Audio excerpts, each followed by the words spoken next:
दिल्ली भारत की राजधानी होने के साथ साथ हमारे देश का पहला पॉइंट ऑफ इंटरेस्ट भी है, क्योंकि दुनिया भर के लोगों के लिए दिल्ली ही भारत का दरवाजा है, जहां वे मोस्टली दिल्ली में स्थित भारत के सबसे बड़े airport Indira Gandhi international airport से आगमन करते हैं। एक जमाना था जब इस इंटरनेशनल एयरपोर्ट से न्यू दिल्ली या दिल्ली के मेन रीजन तक पहुंचने के लिए सिर्फ ऑटो रिक्शास या टैक्सीज वगैरह की सहायता लेनी पड़ती थी, पर आज इसी एयरपोर्ट से आप सीधे न्यू दिल्ली मेट्रो स्टेशन तक पहुंच सकते हो। दिल्ली मेट्रो की ऑरेंज लाइन आपको डायरेक्टली आईजीए एयरपोर्ट से न्यू दिल्ली तक ट्रैवल करने के लिए सुविधा देती है और आज ये मॉडर्न इंडिया का प्रतीक बन चुका है, जहां विदेशी प्रवासियों को एयरपोर्ट पे उतरते ही मॉडर्न इंडिया का अनुभव करने मिलता है। इस मेट्रो लाइन की स्पीड और न्यू एज एमिनिटीज को देखकर कई भारतीय गर्व महसूस करते हैं और इसे इंडिया की सबसे ज्यादा मॉडर्न मेट्रो लाइन भी माना जाता है। पर क्या आप बात मानोगे कि ये दिल्ली मेट्रो की ऑरेंज लाइन असल में देश को शर्मसार करने वाली एक ऐसी लाइन बन गई थी जो कि कंट्रोवर्सीज में फंसी हुई थी। दिल्ली मेट्रो की इस कंट्रोवर्शियल लाइन को कई सालों तक एज फेलियर भी माना गया था और इसी के बारे में आज हम जानेंगे कि पूरा सच क्या है। लेकिन आगे बढ़ने से पहले अगर आपने हमारे चैनल को सब्सक्राइब नहीं किया अब तक तो प्लीज सब्सक्राइब कर ले, क्योंकि उसकी वजह से ही हमें ढेर सारी वीडियोस बनाने का मोटिवेशन मिलता है। दिल्ली मेट्रो साल 2002 में ही बन गई थी और बहुत एफिशिएंटली भी चल रही थी, इसीलिए स्वाभाविक रूप से आईजीए एयरपोर्ट को दिल्ली के एक्सटेंसिव मेट्रो नेटवर्क से भी जोड़ने की बात हुई। लेकिन सरकारी बाबुओं ने इस पर शुरुआत में कोई विचार नहीं किया। लेकिन जैसे ही साल 2010 में कॉमनवेल्थ गेम्स दिल्ली के अंदर होस्ट किए जाएंगे ये बात पता चली, तब दिल्ली के आईजीए एयरपोर्ट को मेट्रो से कनेक्ट करने की नीड अचानक से बढ़ गई। लाइन के पहले कंस्ट्रक्शन के टेंडर्स सितंबर 2007 में आए। फिर 23 जनवरी 2008 को डीएमआरसी ने रिलायंस एनर्जी सीएफ कंसोर्टियम को 30 साल का बिल्ड ऑपरेट ट्रांसफर पीपीपी का कॉन्ट्रैक्ट दे दिया इस लाइन को बनाने के लिए, या पब्लिक प्राइवेट पार्टनरशिप मॉडल पर यह बननी थी। डीएमआरसी ने कंस्ट्रक्शन कॉस्ट का आधा हिस्सा पे किया और टनलिंग और सिविल वर्क्स को भी एग्जीक्यूट किया। इस लाइन के कंस्ट्रक्शन को ₹57 बिलियन की कॉस्ट में करने का डिसीजन हुआ था, जिसमें रिलायंस इंफ्रा ने ₹28.85 बिलियन लगाए। रिलायंस इंफ्रा को रेवेन्यू शेयर मॉडल पर फीस भी देनी थी, या रिलायंस इंफ्रा कुछ साल तक इस लाइन को ऑपरेट करके प्रॉफिट्स अपने हाथ में लेने वाली थी, जिसके बाद में डीएमआरसी से टेक ओवर कर ली थी। इसमें 22.7 किलोमीटर की लेंथ रखने वाली ऑरेंज लाइन को न्यू दिल्ली मेट्रो स्टेशन से द्वारका सेक्टर 21 मेट्रो स्टेशन तक बनाने का प्लान रखा गया था। इस लाइन के बीच में आईजीए एयरपोर्ट मेट्रो स्टेशन भी था। कॉमनवेल्थ गेम्स को होस्ट करने के लिए लग रहे साले खर्चों को देखकर सबको ये लग रहा था कि मेट्रो लाइन कैसे न कैसे कॉमनवेल्थ गेम्स शुरू होने से पहले बनकर ओपन हो जाएगी। इस मेट्रो लाइन का टारगेट डेट भी वैसे 31 अगस्त 2010 का रखा गया था, जिसका मतलब ये था कि जो इंटरनेशनल स्पोर्टिंग इवेंट होने वाला था तब तक ये लाइन ओपन हो जानी थी। लेकिन अक्टूबर 2010 में कॉमनवेल्थ गेम्स के पहले ओपन होने की बात सच नहीं हो पाई और ये बात वैसे बहुत दूर भी छूटी थी। ये अपने 4 सेट डेडलाइंस को मिस करके आखिर 23 फरवरी 2011 को ओपन हुई। डीएमआरसी ने रिलायंस इंफ्रा को 30 सितंबर से 31 अक्टूबर से 75 लाख रुपीस हर दिन का जुर्माना लगाना शुरू किया, क्योंकि वो बार बार डेडलाइंस मिस कर रही थी। इस लाइन में एरो सिटी और धौलाकुआ स्टेशन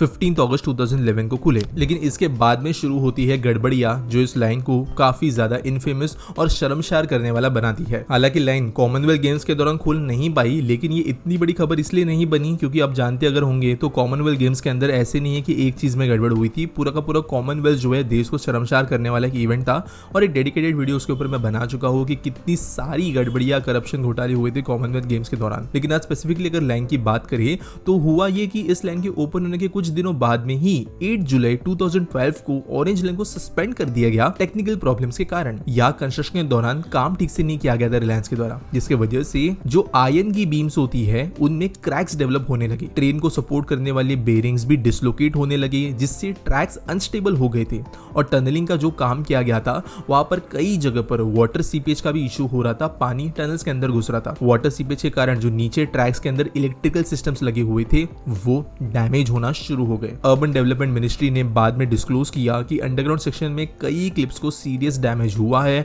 और इस प्रॉब्लम को ठीक करने में कम से कम 5 महीने लगने वाले हैं। दिल्ली मेट्रो और रिलायंस इंफ्रास्ट्रक्चर की एक टीम ने साथ में एक इंस्पेक्शन भी किया और बताया कि 540 बेयरिंग्स को ठीक करना होगा और कुछ गर्डर जो क्रैक हुए हैं उनको दोबारा बनाना पड़ेगा। डीएमआरसी ने कहा कि DAMEPL और रिलायंस इंफ्रा का स्पेशल पर्पस व्हीकल जो इस प्रोजेक्ट में कॉन्ट्रैक्टर के तौर पे सिविल स्ट्रक्चर्स के लिए जिम्मेदार था, वो जो रूटीन मेंटेनेंस का इनका काम था उसको सही तरीके से निभा नहीं पाया। उनका कहना ये था कि बेरिंग की खराबी अगर पहले ही पता चल जाती तो उस समस्या को तभी इजीली दूर किया जा सकता था, लेकिन सर्विसेज सही समय पे और सही तरीके से न होने की वजह से ये दिक्कत साथ एस्केलेट होके बड़ी बन गई। ये तो अच्छा हुआ कि इस लाइन के बाद में इंस्पेक्शन के वक्त में ही ये चीजें पता चल गई। अगर और ज्यादा देरी होती इंस्पेक्शन या कोई दूसरी चीज के अंदर तो कोई बड़े इशू भी आ सकते थे। मालूम ये पड़ा कि इस लाइन को कंस्ट्रक्ट करने वाली कंपनीज ने डेडलाइंस को मिस करने की बात से और जो फाइन्स लग रहे थे उसके डर की वजह से काम सही नहीं किया, काम को जल्दबाजी में किया। सोचिए अगर इस लाइन को समय पर इंस्पेक्शन नहीं किया जाता था तो यूज करने वाले फॉरेन ट्रैवलर्स जो होते उनके साथ में कोई बड़ा एक्सीडेंट भी हो सकता था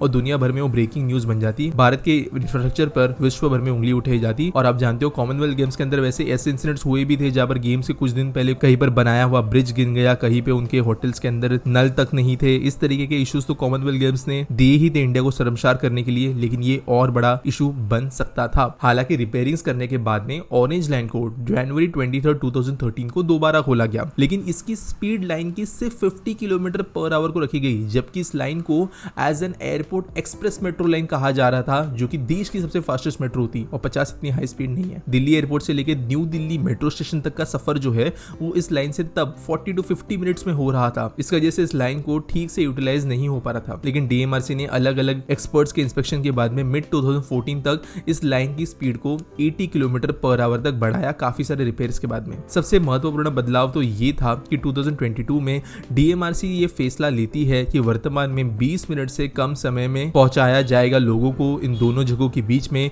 और अभी करेंटली 2023 की अगर हम बात करें तो रिसेंटली ही 80 किलोमीटर पर आवर की टॉप स्पीड को बढ़ाकर 120 किलोमीटर पर आवर करने की बात की गई है, क्योंकि बाकी जो सेक्शंस ऑफ लाइन है उनके अंदर के भी इश्यूज को सॉल्व कर लिया गया है। यानी कि लगभग इसके शुरू होने का जो समय था उसके 12 साल बाद में जिस स्पीड के लिए इसको डिजाइन किया गया था उस स्पीड को एग्जैक्टली ये पहुंच पाएगी। लेकिन ये सब होने के बाद में आज इस लाइन की क्या हालत है? आज अबाउट 210 किलोमीटर पर आवर के ऑपरेशनल स्पीड के साथ में दिल्ली एयरपोर्ट एक्सप्रेस लाइन या ऑरेंज लाइन देश की फास्टेस्ट मेट्रो है। ये बहुत बड़ी बात है क्योंकि दुनिया के कई एयरपोर्ट्स के अंदर स्लो स्पीड मोनोरेल्स या कोई दूसरे तरीके का light transit system as a feeder service के तौर पे इस्तेमाल किया जाता है। मेट्रो लाइंस तो कई देशों में भी एज फीडर सर्विस इस्तेमाल की जाती है, लेकिन उनकी स्पीड ज्यादा नहीं होती। दिल्ली मेट्रो की ऑरेंज लाइन बहुत खास बनती है वर्ल्ड लेवल पे। ये लाइन आज हमारे देश के डेवलप इंफ्रास्ट्रक्चर को दर्शाती है और कॉन्ट्रैक्टर्स की लापरवाही की वजह से होने वाले प्रोजेक्ट डिलेस को यहाँ पर वो भी हाईलाइट करती है। 27 जून 2013 को रिलायंस इंफ्रास्ट्रक्चर लिमिटेड ने डीएमआरसी को बताया कि वो 30 जून 2013 के बाद से